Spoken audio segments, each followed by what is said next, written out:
একটি শান্ত ছোট শহর, যেখানে সাদাসিধা স্বভাবের জনগণ একে অপরের সাথে মিলেমিশে বাস করে। ছোট্ট এই শহরটিতে ছিল সুখ আর শান্তিতে ভরা। কিন্তু এই শহরটিতে হঠাৎ এক অদ্ভুত ঘটনা ঘটে।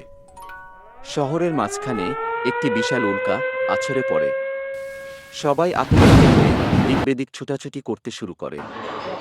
সে সময় ওই শহরের একজন নিরীহ তরুণ, যার নাম রাজু, ঘটনাস্থলে পৌঁছে। শহরের মানুষ তাকে কৌতূহলভরে দেখতে থাকে। রাজু দ্রুত সেই উল্কার কাছে যায় এবং তখনই এক অদ্ভুত শক্তি তার হাতে আসে।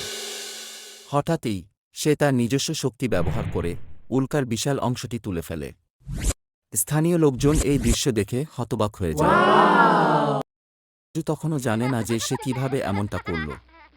কিছু সময় পর দেখা যায় একটি ছায়ামূর্তি রাজুকে পর্যবেক্ষণ করছে, তার চোখে রহস্যময় দৃষ্টি। ছায়ামূর্তিটি বলে, তুমি কেবল একমাত্র নও, এমন সুপার পাওয়ার আরো অনেকের রয়েছে। প্রতিটি সৎ মানুষই এমন সুপার পাওয়ার সম্বলিত, এক একজন সুপারম্যান। রাজু আতঙ্কিত হয়ে পেছনে ফিরে তাকায়, কিন্তু সে কাউকে দেখতে পায় না। তার চোখে কৌতূহল আর ভয়ের সংমিশ্রণ। ছায়ামূর্তিটি একটি রহস্যময় হাসি দিয়ে অদৃশ্য হয়ে যায়।